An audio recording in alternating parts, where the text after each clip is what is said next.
Hello and welcome to a brand new episode of the Daily Debate. My name is Amer Nader, and tonight we'll be concentrating on the field of tourism in Egypt, how the political leadership is giving special attention to this important sector for the revenues of the Egyptian economy, and more specifically the projects in the field of religious tourism that would be implemented and carried out in South Sinai, and the Great Transfiguration project, which we'll be having more information about during the course of the episode of the Daily Debate for tonight with my guest, Dr. Ali Khalifa, the tourism marketing expert. But we'll be starting straight away with the presidential activities of President Abdel Fattah al-Sisi, and the first top story for today, and it comes from the visit of the President of the United Arab Emirates to Egypt.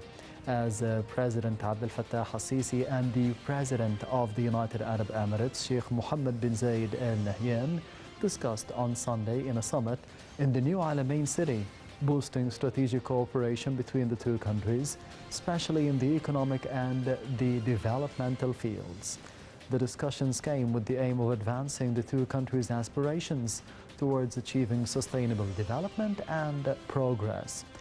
The two leaders also discussed the host of international issues, regional security, the current situation in the Arab world, and agreed on the importance of bolstering the joint Arab work and the unity to face the common challenges.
We will be having a report straight away on the Egyptian-Emirati relations, historically on the fields of the economy and the political cooperation between Egypt and the United Arab Emirates. More in the upcoming report.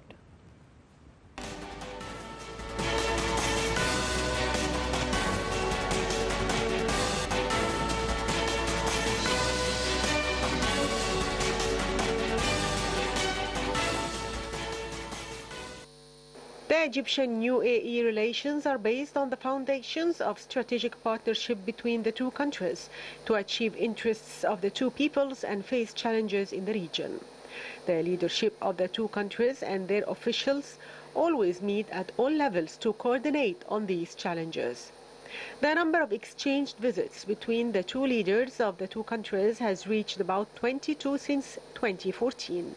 UAE President Sheikh Mohammed bin Zayed Al Nahyan and Deputy Supreme Commander of the UAE Armed Forces visited the Egyptian capital about 13 times. The Egyptian popular diplomacy also played a role in supporting relations with Abu Dhabi, where it expressed its appreciation and thanks for the UAE's position, which has backed Cairo in the fight against terrorism and extremist ideology.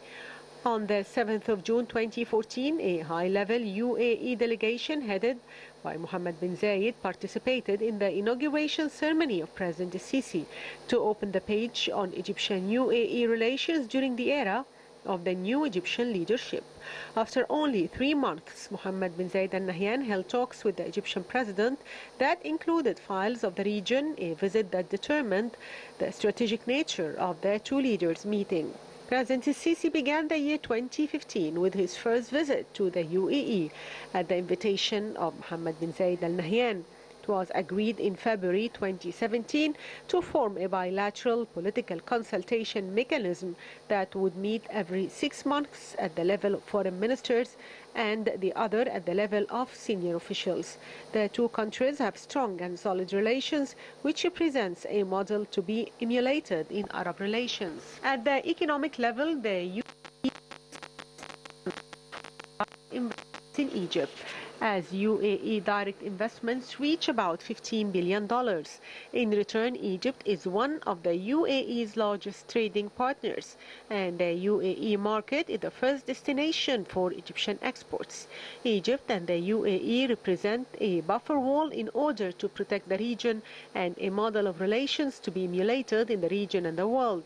Recent years have witnessed close coordination between the two countries on major issues such as Palestinian, Iraqi, Lebanese, Libyan, Yemeni and Syrian issues. There is a great convergence in political visions and positions towards regional issues.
And to be shedding more light on the visit of the President of the United Arab Emirates, Mohammed bin Zayed Al Nahyan, to Egypt, and more specifically, His Excellency President Abdel Fattah al-Sisi receiving the President of the United Arab Emirates in the new Alamein city.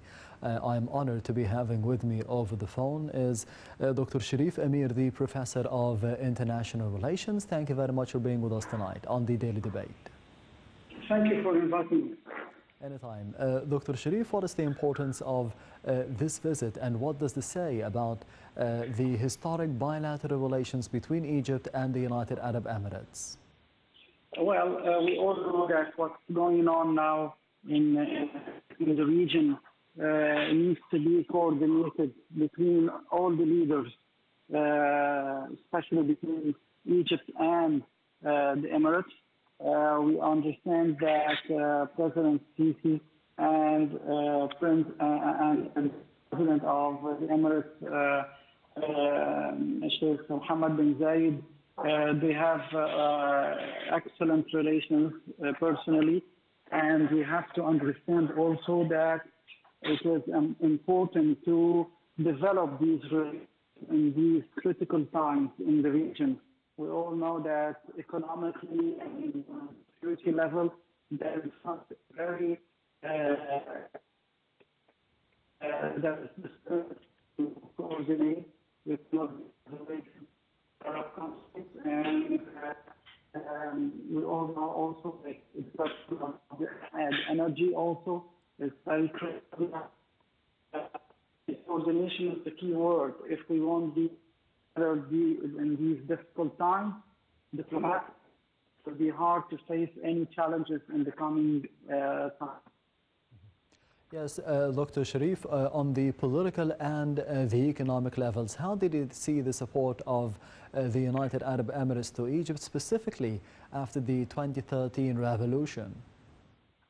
Well, this was very important to Egypt because we all know that at that time, economically, we were facing numerous crises.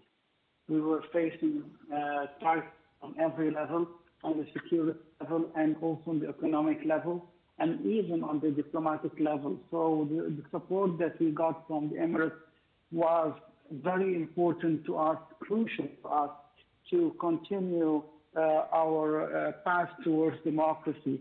We had to rebuild our economy from scratch, and they were never late. They offered all the facilities at the time where many of our partners in the West abandoned us. It was only the Gulf states and Russia who stood beside Egypt. And President Sisi, when he was president at that time, when he was the Minister of Defense at that time, he said that Egypt will never forget the countries who stood with Egypt and those who didn't stand with Egypt. So we know that what was offered by the Emirates was very important and crucial to us, to our economic survival also. But let's not forget that from what we all know in the geopolitical doctrine in the Emirates, the security of Egypt is crucial for the Gulf states. Without Egypt, there would be chaos in the region. Egypt is the fortress of diplomacy and the fortress and the citadel of stability. And whenever something happens to Egypt, we all know the result. It will be devastating to all the Arab countries. So the strength of the Gulf states is not only their economy, it's also Egypt's power. Yes, Doctor, regionally and internationally, of course, today we saw the presidents of both Egypt and the United Arab Emirates sharing the common visions towards the common issues that we have had in the past for the region and for the international levels. What are the shared visions between Egypt and the United Arab Emirates, and the common stances between both countries regarding the current issues? Well, we all know that the problem with Iran is one of the crucial problems facing the region, and especially the Emirates.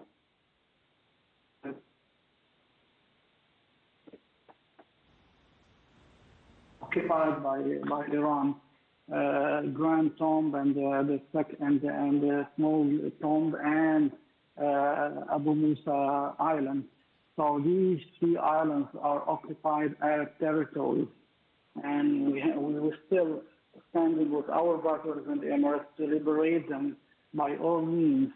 And then we have seen what's taking place in the Gulf of Hormuz and the Persian Gulf, and we know that the oil tankers are being threatened by the militias, by the Iranian militias. So we understand that we have to share the same doctrine of protecting the Arab countries. And at that time, we also know that Egypt is the only country that is capable to face the terrorism practiced by any groups in this region, because we have the expertise. So the Emirates, they understand that Egypt is now the backbone of this region. That's why many countries, hostile countries, when they want to destabilize this region, they start by destabilizing Egypt, by trying to strangle us economically or threaten us through terrorism, because they understood that Egypt is the key. So I think that we are working together on these levels. Let's not forget also that when Egypt bought arms, sophisticated arms from Russia, the Emirates were the guaranteers that the money will be paid, and they helped us in fulfilling all the contracts, because Egypt's power, I repeat again, is the power of the Arab countries. Yes, Dr. Sherif Amer, the Professor of International Relations, thank you very much for being with us tonight on the Daily Debate over the phone.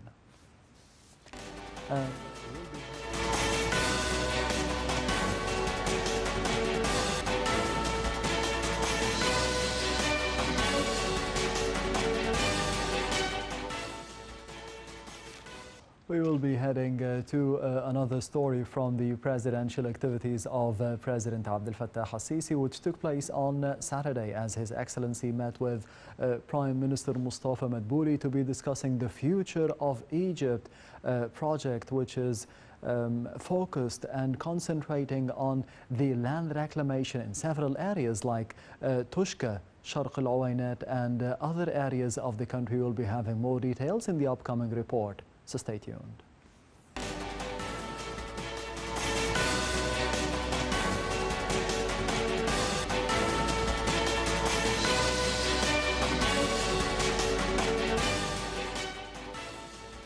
President Abdel Fattah al-Sisi followed up on agricultural reclamation projects in the New Delta, Upper Egypt, and South Valley. Presidential spokesman Ambassador Bassam Radi said that President al-Sisi was briefed on the executive position regarding the electrical feeding of these projects. The meeting also touched on land reclamation projects, especially within the New Delta, Sharq al-Uwaynat, Tushka, and Upper Egypt.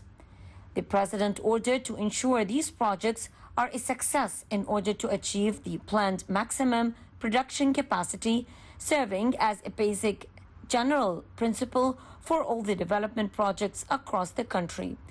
The Minister of Agriculture and Land Reclamation, Asad al-Qasir, announced on Sunday that the government aims to reclaim and cultivate more than 3.5 million faddans during the upcoming short period.